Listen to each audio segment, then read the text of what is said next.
बिस्मिल्लाहिर्रहमानिर्रहीम। स्टूडेंट, आज का जो हमारा लेक्चर है वो इंडेक्स नंबर है।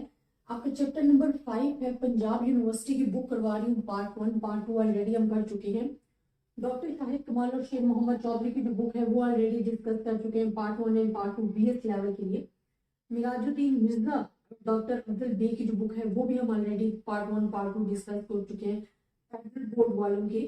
और हम सोहेब भट्टी की बुक भी डिस्कस कर चुके हैं। ये अब आपके पास पंजाब यूनिवर्सिटी की बुक है जो कि मैं आपके साथ डिस्कस कर रही हूँ। सीक्वेंस वाइज आपको लेक्चर पढ़ाए गए हैं, आपको पूरे चैप्टर्स जो है वो आपके साथ डिस्कस किए हैं ताकि आप लोगों को किसी किस्म की प्रॉब्लम नहीं। स्टूडेंट, हमारे पास इंडेक्स नंबर, जब भी हम अपना कोई भी चैप्टर पढ़ रहे हैं ना, उसके टाइटल के बारे में हमें मस्ट इंफॉर्मेशन होनी चाहिए कि what is the index number.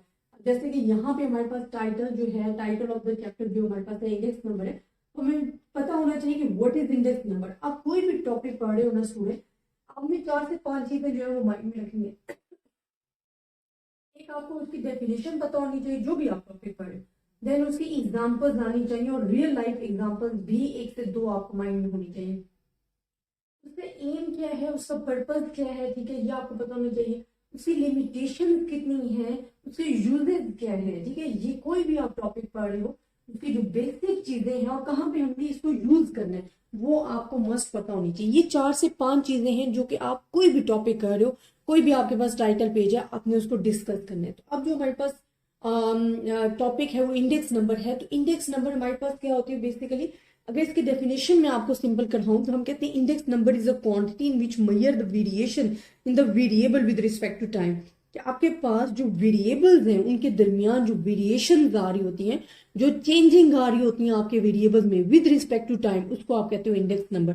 तो मैं पहले इसकी डेफिनेशन लिख देती हूँ, तब देन मैं इसको आपको रियल लाइफ एग्जाम्पल भी समझाती हूँ और इसकी भी एग्जाम्पल देती हूँ ताकि आपको इजिली समझ आ जाए। इंडेक्स नंबर क्या है, इज द क्वांटिटी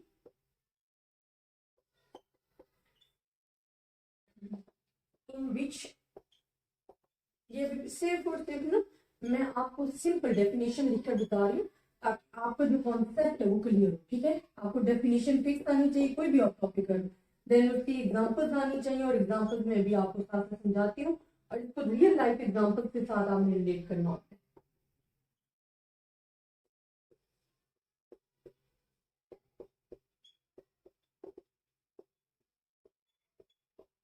स्टूडेंट, हमारे पास क्या है, मैंने आपको बताया कि इंडेक्स नंबर एक क्वांटिटी है जो कि मेजर करती है variation in variables and with respect to time, time to time जो चेंजिंग आ रही होती है, ठीक है।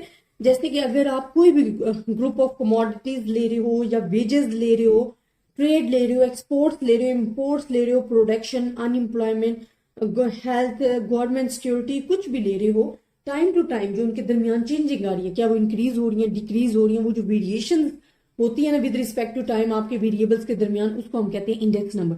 तो index number is defined, index number is a quantity in which measure the variation in the variables with respect to time और space के जो वेरिएशन आप विद रिस्पेक्ट टू टाइम और अपने वेरिएबल्स में मालूम करते हो, चेंजिंग जो आ रही होती है, this is called the index number and this is the title, this is the definition of the index number, ठीक है। ये आपके टाइटल्स जो आपको इंडेक्स नंबर दिए गए उसकी डेफिनेशन। अब अगर मैं एग्जाम्पल्स की तरफ जाती हूँ तो एग्जाम्पल्स मेरे पास क्या हो जाती है, देखिए हमारे पास कोई भी वेरिएबल हो सकते हैं। जिस तरह मैंने अभी आपको कहा ना कि अगर मैं लेती हूँ enrollment of student in institution है, कॉस्ट ऑफ एजुकेशन। अच्छा, कॉस्ट ऑफ एजुकेशन अगर मैं एग्जाम्पल आपको देती हूँ, real life example, cost of education, because ये आपके एजुकेशन से जरा रिलेट कर दिया तो मैं आपको जरा दे रही हूँ, आपको इजिली समझ में आ जाएगा। कॉस्ट ऑफ एजुकेशन है ना, अगर आप कहते हो कि वो 2001 में आपके जो कॉलेज की फी थी वो 100 रुपीज पर स्टूडेंट थी, और 2010 में अगर आप कंपेयर कर रहे हो तो वो हमारे पास फॉर एग्जाम्पल हो गया 600। तो इसमें जो चेंजिंग आई है ना, जो टाइम टू टाइम पीरियड में चेंजिंग आई है, वो हमारे पास आ गया कॉस्ट ऑफ एजुकेशन। अच्छा, जब भी आप इंडेक्स नंबर को डिस्कस करोगे तो we must be know about the base period, ठीक है। बेस पीरियड हमारे पास क्या होता है, करंट पीरियड या बेस पीरियड के बारे में आएगा। करंट पीरियड तो वो है जो आपके पास मौजूदा पीरियड होता है, जो आपके पास गुजर रहा होता है टाइम। बेस पीरियड आपने वो ईयर सेलेक्ट करना है, जब हमारे पास डिफरेंट ईयर्स हो ना, बेस पीरियड पहले तो वो आपको खुद क्वेश्चन में बता देंगे, लेकिन बेस पीरियड बेसिकली क्या होता है कि जो नॉर्मल पीरियड होता है जिसमें किसी किस्म की भी जो है अप्स एंड डाउन नहीं होते, they going in the sequence, this is called the base period. तो बेस पीरियड आपने माइंड में रखना है कि हमारे पास स्पेसिफिक पीरियड और place selected for the purpose of comparison and technically called the base. ठीक है, कि वो हमने क्या करना होता है, कंपैरिजन के लिए रखा होता है कि आप दूसरे करंट ईयर्स के साथ कंपैरिजन करते हो, and then we know about the variation and changing in the variables, और उसके साथ आप अपने जो टाइम टू टाइम जो चेंजिंग आ रही होती है उसको नोट कर सकते हो। तो बेस पीरियड आप कह सकते हो कि is a specific period for the purpose of the comparison and the technically called the base, and this is technically called the base period. कि वो नॉर्मल पीरियड होता है बिकॉज हमने उस पीरियड बेस पीरियड के साथ जो अदर पीरियड्स आपके आ रहे होते हैं आपने उनको क्या करना होता है, कंपेयर करना होता है। वो डिफरेंट ईयर्स हो सकते हैं। अब इसकी एग्जांपल्स वेरिएबल्स कौन कौन से हो सकते हैं स्टूडेंट, आपके पास ट्रेड हो सकती है, एक्सपोर्ट्स हो सकती है, इंपोर्ट्स हो सकती है, प्रोडक्शन हो सकती है, अनएम्प्लॉयमेंट हो सकती है, हेल्थ हो सकती है, गवर्नमेंट सिक्योरिटीज हो जाती हैं। ये डिफरेंट एग्जांपल्स हैं जो कि आप यूज कर सकते हो in the topic of the index number. अच्छा, इंडेक्स नंबर्स को हम फर्दर डिवाइड कर देते हैं। ये तो हमें पता चल गया कि what is the index number and what is the base period, what is the current period. ठीक है, इंडेक्स नंबर बेसिकली हमारे पर्पस क्या होता है, कंपेयरिंग करने के लिए होता है आपके वेरिएबल्स के दरमियान चेंजिंग को।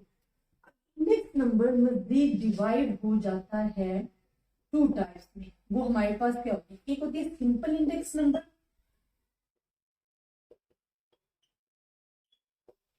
एक होती है कंपोजिट या एग्रीगेटिव, आप कह सकते हो composite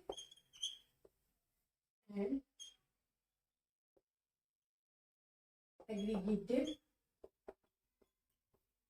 index number, composite and aggregative index number. और what is the difference between two, ठीक है, कि सिंपल इंडेक्स नंबर्स क्या है एंड कंपोजिट इंडेक्स नंबर हमारे पास बेसिकली क्या है। स्टूडेंट, सिंपल इंडेक्स नंबर्स वो होता है कि जिसमें हमारे पास which is computer for the single variable, यहाँ पे जब हम उसे कंप्यूट करते हैं फॉर द सिंगल वेरिएबल के लिए, and when we have two or more variable this is called the aggregative or composite variable. When we have two or more variables। अब अगर आपने यहाँ पे प्राइजेस को, मैं इसकी एग्जांपल दे दूं, प्राइजेस नोट करनी है टोमेटोज की के हमारे पास क्या थी और देन इन्फ्लेशन बढ़ी है या कम हुई, नेक्स्ट ईयर क्या थी, फिर प्राइजेस को नोट करते, this is the single variable, this is called the simple index number. Composite index number में कि प्राइजेस कितनी बढ़ी है और साथ में उसकी क्वांटिटी कितनी इंक्रीज हुई है। अब ये मैंने दो या दो से ज्यादा वेरिएबल जो है वो ले लिए हैं, तो जब दो या दो से ज्यादा वेरिएबल्स इन्वॉल्व हो जाते हैं तो this is called the composite and aggregative index number. तो आप सिंपल इंडेक्स नंबर में कह सकते हो कि index number are generally classified into the simple indices and composite indices, and index number is called a simple index when it is computed for the single variable. और इसमें हम examples ले सकते हैं कि enrolment of colleges in students आ सकते हैं, गोल्ड प्राइजेस आ जाती हैं, ये रियल लाइफ एग्जांपल्स हैं जो कि आप याद रख सकते हो। ठीक है, और यहाँ पे हमारे पास क्या आ जाती है कि बेस पीरियड से हमने डिवाइड करना होता है, इनके फॉर्मूलेज में आपके साथ साथ डिस्कस करूंगी। देन कंपोजिट इंडेक्स नंबर में हमारे पास क्या होता है, index number that is computed for two or more variable is called the composite index number. जब आपके पास दो या दो से ज्यादा वेरिएबल्स इन्वॉल्व होते हैं, जैसे कि मैंने अभी आपको कहा कि अगर आपने देखनी है कोई भी आप कमोडिटी ले रही हो, आपके पास कोई भी गुड्स हैं, आप उनको देख रहे हो कि उसकी प्राइसेस कितनी इंक्रीज हुई हैं, तो नेक्स्ट ईयर आप ये भी देख रहे हो कि उनकी क्वांटिटी भी क्या इंक्रीज हुई है, डिक्रीज हुई है। अगर प्राइसेस इंक्रीज हुई हैं तो क्या क्वांटिटी भी इंक्रीज हुई है या क्वांटिटी पे इफेक्ट पड़े वो डिक्रीज हो गई है। तो ये जो हमारे पास आती है ना कि हम दो या दो से ज्यादा वेरिएबल्स को एट अ टाइम जब कंपेयर कर रहे होते हैं, उसको कैलकुलेट कर रहे होते हैं, this is called the composite and aggregative index number. नाम से पता चल रहा है कि एग्रीगेटिव जो होता है वो इकट्ठे को कहते हैं दूसरे। इसमें होलसेल प्राइसेस आ सकते हैं, कंज्यूमर प्राइस इंडेक्स नंबर आ जाता है। अच्छा, consumer price index number basically है क्या? कंज्यूमर प्राइस इंडेक्स नंबर वो होती है कि जिसमें कंज्यूमर्स की नेसेसिटीज आ रही होती है। अब कंज्यूमर प्राइस इंडेक्स नंबर में हमारे पास क्या आ सकती है, एजुकेशन आ जाता है, फ्यूल आ जाता है, हाउस रेंट आ जाता है। ठीक है, कंज्यूमर प्राइस इंडेक्स नंबर में हेल्थ आ जाती है, हेल्थ पे जो स्पेंडिंग हो रही है वो आ जाता है, एजुकेशन पे जो आप स्पेंड कर रहे हो वो आ जाता है। तो इसमें दो या दो से ज्यादा वेरिएबल्स को हम एट अ टाइम डिस्कस कर रहे होते हैं, तो वो कंपोजिट और एग्रीगेटिव इंडेक्स नंबर होता है। तो जो सिंपल इंडेक्स नंबर की आप दे सकते हो कि गोल्ड प्राइसेस, इसकी एग्जांपल्स और कंपोजिट इंडेक्स नंबर्स की आप जो एग्जांपल्स दे सकते हो वो आप कह सकते हो कि हमारे पास जो एग्जांपल्स है वो कंज्यूमर प्राइस इंडेक्स नंबर है जिसमें हम कंज्यूमर की तमाम नेसेसिटीज को ऑब्जर्व कर रहे होते हैं। तो आई होप स्टूडेंट आपको समझ आया होगा। फिर composite index number further divide होती है अनवेटेड और वेटेड इंडेक्स नंबर में, बट वो हम फर्दर पढ़ेंगे नेक्स्ट लेक्चर्स में, ताकि आप मिक्सअप ना हो। ये फर्दर डिवाइड हो जाती है, एक वेटेड इंडेक्स नंबर होते हैं, फिर उनकी आगे काइंड्स है, वेटेड इंडेक्स नंबर, एक है अनवेटेड इंडेक्स नंबर, फिर फर्दर इनकी काइंड्स है, वो इंशाल्लाह मैं आपको नेक्स्ट लेक्चर में करवाऊंगी, ताकि आपको थोड़ा थोड़ा लेकिन अच्छे तरीके से समझ में आए और इकट्ठा आपको मुश्किल भी ना हो करने में। तो इंशाल्लाह नेक्स्ट लेक्चर्स में हम ये डिस्कस करेंगे। आई होप स्टूडेंट आपको ये लेक्चर भी समझ आया होगा। अगर आपको फिर भी किसी भी किस्म की प्रॉब्लम है, आप मुझसे डिस्कस कर सकते हो, कमेंट्स में बता सकते हो। मेरी कोशिश होगी इंशाल्लाह मैं आपकी प्रॉब्लम्स को दूर कर सकूं। अपनी दुआओं में याद रखिएगा। अल्लाह हाफिज।